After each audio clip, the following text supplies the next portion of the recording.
예. 회복적 정의 세상을 치유하다. 제 3장 벌써 넘어왔습니다. 회복적 정의 운동이 걸어온 길.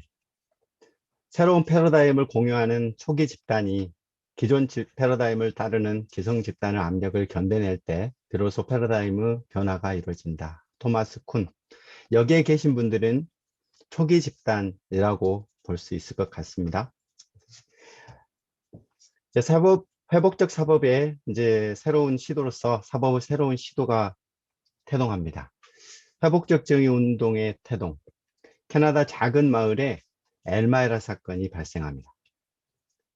1974년 어느 날 밤 엘마이라에서 10대 2명이 술에 취해 난동을 부립니다. 22개의 집이 피해를 입죠. 피해자들은 주차되어 있는 차량의 타이어를 칼로 찢었고 유리창을 파손시켰으며 교회에 낙서를 했습니다. 다음날 아침 경찰에 체포된 두 청소년은 결국 법의 심판을 받게 됩니다. 판사의 전향적인 판결이 나옵니다. 여기에는 좀 유명한 보호관찰관이 계신데요. 원칙적으로는 형사처벌되고 끝나야 될 사안인데 이 보호관찰관의 말에 따라서 자신들이 피해를 입힌 이웃들의 집을 돌며 피해자들을 직접 만나기 시작합니다. 피해를 입은 22개의 집을 방문해서 피해 이야기를 듣고 그리고 자발적 책임을 어떻게 질 것인지를 얘기하고 그걸 통해 2명의 가해 소녀는 진정한 책임을 다할 수 있었고 피해자들은 직접적인 피해 회복과 심리적인 안정을 되찾을 수 있었습니다. 엘마이라 사건이 남긴 교훈은 다음과 같습니다. 가해자였던 이 소년들은 피해를 확인할 기회를 얻었습니다. 인정하고 반성할 기회를 가졌고 자발적이고 직접적인 책임을 기회가 주어졌습니다. 피해자들은 막연한 피해의식이 줄어들었고요. 직접적이고 실질적인 피해 회복의 기회가 되었습니다. 관중에서 주인공으로 가해자에 대한 공감 기회를 가질 수 있었죠. 또한 지역 공동체는 안전에 대한 새로운 접근, 관계성에 기초한 정의를 구현하고 안전과 평화를 위한 공동체 역할을 고민하는 시발점이 되었습니다. 이러한 엘마이라 사건은 피해자의 회복, 가해자의 회복, 공동체 회복이 가능한 정의가 이루어질 수 있다는 작은 희망을 보여주었죠. 벌새의 눈물이 생각이 납니다. 회복적 정의 실천으로 발전하는 계기가 됩니다. 이를 통해 캐나다에서는 1976년 볼프라고 알려진 피해자 가해자 화해 프로그램이 실시되기 시작합니다. 이 전위원회는 정부 차원에서 형사사법 회복적 정의 접근을 반영하는 기준도 마련하고 현재는 450여 개의 회복적 정의 전문기관과 프로그램이 법무부에 등록되어 있습니다. 또한 미국에서는 봄프로에 알려진 최초의 피해자 가해자 대화 모임이 진행이 됩니다. 그렇게 유명한 체인징 렌즈가 1990년에 출간이 되죠. 제자가 여기에 있으십니다. 2000년 이후 700개 이상의 회복적 정의 전문기관과 프로그램이 확산 발전됩니다. 2013년에는 미국 공동체 정의와 회복적 정의 협회가 설립이 되죠. 뉴질랜드는 굉장히 유명합니다. FGC로 유명한데요. 가족자율협회가 법제화됐다는 겁니다. 피해 회복과 관계 회복에 긍정적인 영향을 미치고 있죠. 또 호주와 유럽에서도 퍼지기 시작합니다. 호주는 와가와가 모델이라는 회복적 경찰 활동, 경찰에서의 이런 회복적 정의, 회복적 접근이 이루어지죠. 학교 문제를 회복적 정의 관점에서 접근합니다. 영국에서 2016년 700여 명의 회원을 둔 영국 회복적 정의 협의회가 활동하고 있습니다. 영국에 연수를 갔다 온 적이 있는데 참 배울 점이 많다는 걸 느꼈습니다. 회복적 정의 운동이 아프리카에도 확산이 됩니다. 넬슨 만델라는 아주 유명하시죠. 1996년 남아공의 진실과 화해위원회. 용서 없이 미래는 없다. 오직 진실만이 과거를 쉬게 할 수 있다. 참 우리 마음을 흔들고 있는 이야기인 것 같습니다. 유엔에서도 회복적 정의 운동에 동참하고 있습니다. 2000년 형사절차상 회복적 사법 활용에 관한 기본 원칙을 발표하더니 2002년에는 유엔 경제사회이사회에서 회원 국가들에게 회복적 정의 프로그램을 실행할 것을 권고하고 2007년과 2020년 최근에 유엔 회복적 사법 프로그램 운영 핸드북이 발간되어 있습니다. 나중에 여러분들 기회 되신다면 많이 참고할 필요가 있다고 보여집니다.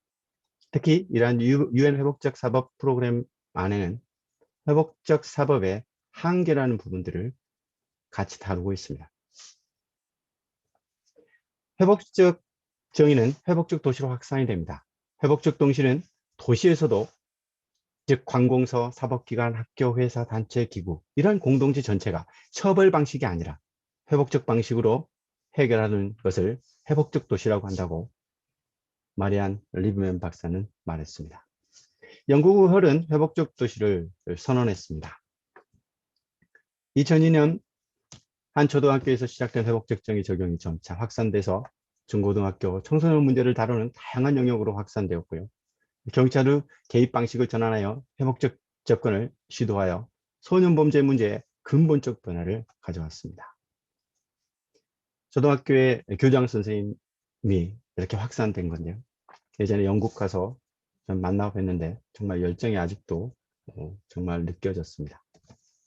회복적 도시는 영국의 리즈, 브리스톨, 리버풀, 뉴질랜드의 도시 왕관의, 호주의 캔버라, 미국 오클랜드, 그리고 그 다음에 한국의 어디가 될까요? 만들어야 되겠죠. 회복적 정의 실천 프로그램이 있습니다. 이러한 프로그램은 당사자와 관계자들의 자발적 대화를 통해서 피해를 회복하고 책임의 영역을 함께 만들어가는 안전한 공간을 의미합니다. 법률 경원에는 가장 나쁜 화해도 판결보다 낫다는 말이 있습니다. 회복적 대화 모임의 특성은 다음과 같습니다. 자발적 동기에 의한 프로그램이 진행이 되고 당사자에게 힘을 실어주고 권한을 부여하기 위한 과정이며 엠파워링이라고 하죠. 중립적이고 훈련된 진행자에 의한 진행, 안전성을 확보하기 위함입니다. 회복적 질문이 절차의 기본입니다. 저는 개인적으로 이 회복적 질문이 굉장히 중요하다고 생각합니다. 상호 존중과 연결성이 프로그램의 중심 철학이라고 하고 있는데요. 하워드 제 박사님도 회복적 정의를 한마디로 한다면 존중이라는 말을 했습니다. 그만큼 이런 회복적 대화 모임에서 빠져서는 안 되는 거죠. 처음과 끝이 이 존중이 들어가야 됩니다. 정형적이지 않고 열린 구조와 과정이라고 합니다. 회복적 대화 모임은 이렇게 세 가지로 분류합니다. 세상을 치유하다 책에 따라서 분류한 겁니다. 회복적 조정, 그리고 공동체 대화 모임 서클입니다. 첫 번째 회복적 조정은 피해자와 가해자가 만나서 대화하는 방식입니다. 몰프나 범프로 알려져 있는데요.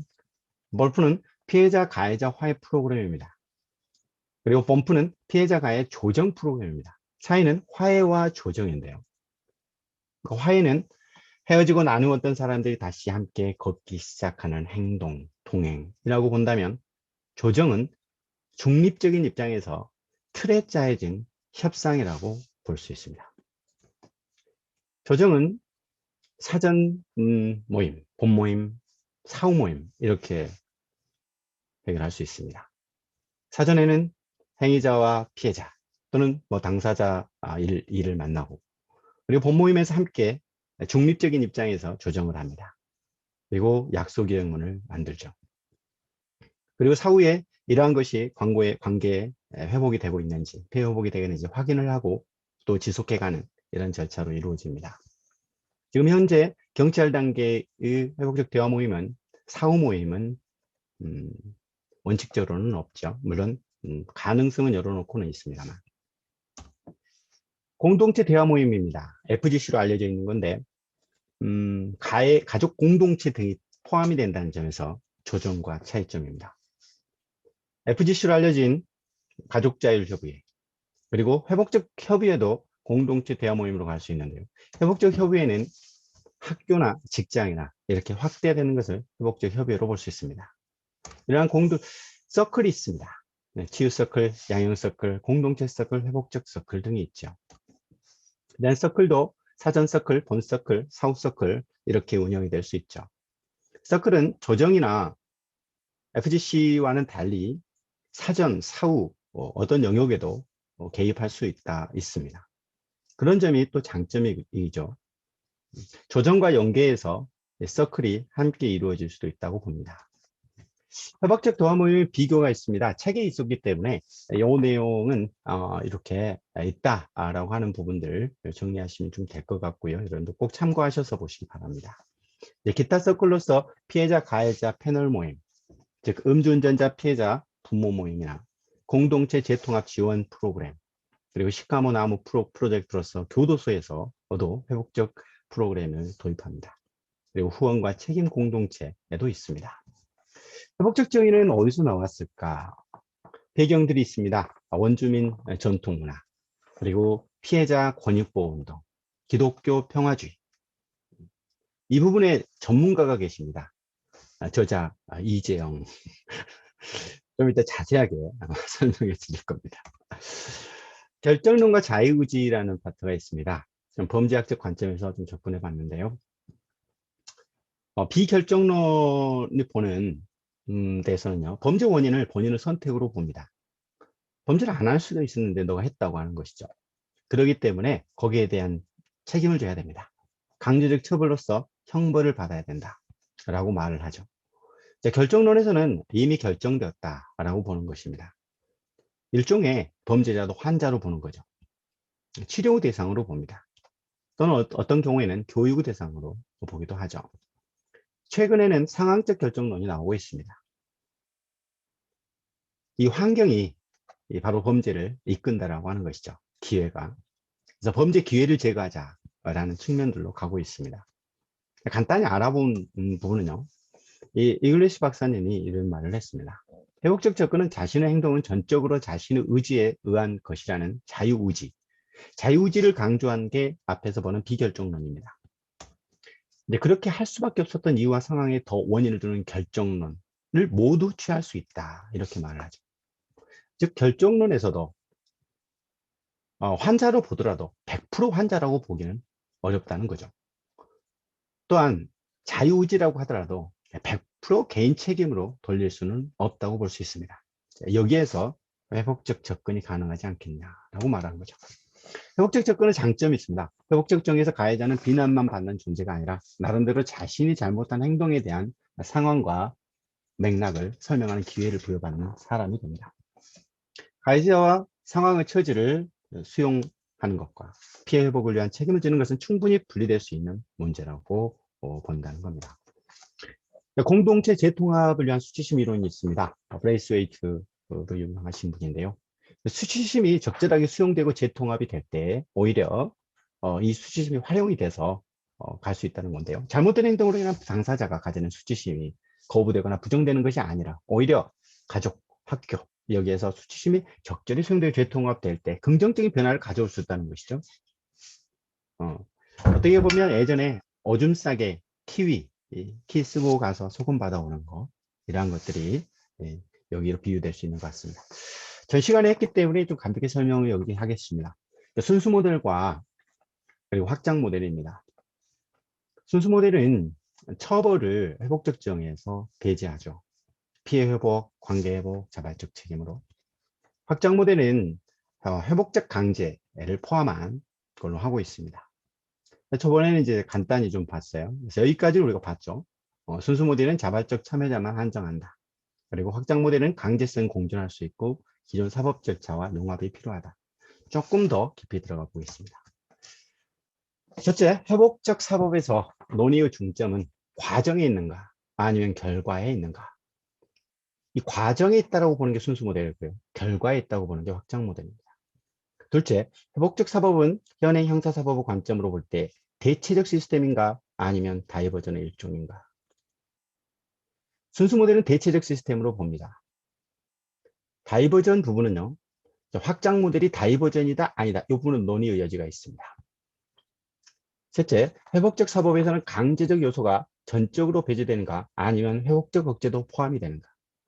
배제되는 것이 순수 모델이라면 포함을 시키는 것이 확장 모델입니다.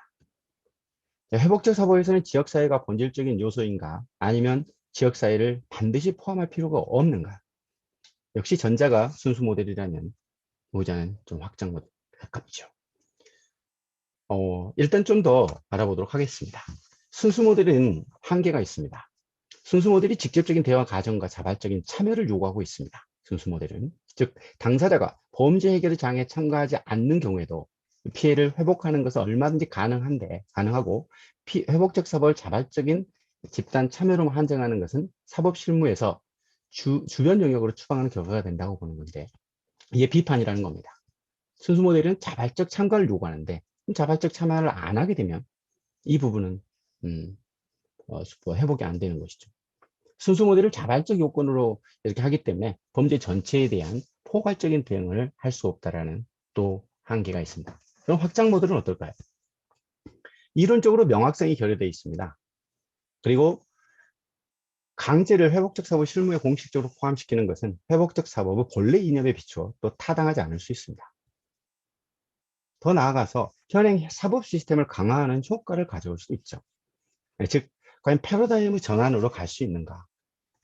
정의를 사전에 설정된 목적에 종속시키는 것이 이런 수단과 결과를 무시하는 것이 아닌가. 자, 결국 평가 한번 보겠습니다. 자, 원래 회복적 사법의 출발은 사건의 관련 당사자들이 자발적으로 대화에 참여하여 지역사회 중재자의 조정에 따라 사건을 원만히 해결해 나가는 과정을 의미한다는 점에서 순수 모델이 명칭처럼 이론의 순수성에 있어서는 타당성을 가지고 있다고 할 수 있습니다. 그러나 회복적 사법의 궁극적이고 핵심적인 목표는 범죄로 인한 피해 회복이라는 점을 간과할 수 없고, 이러한 점을 적극적으로 고려하면 확장 모델을 현실적으로 받아들이지 않을 수 없습니다. 그런데 현실적으로 이 확장 모델을 도입하다가 보면 여기에서 단순히 프로그램으로 끝나버린다면 이런 회복적 정의에서 벗어날 수 있다는 겁니다. 이상 좀 길었는데요. 여기까지 들어주셔서 너무 감사합니다. 이제 원장님에게 토스하도록 하겠습니다.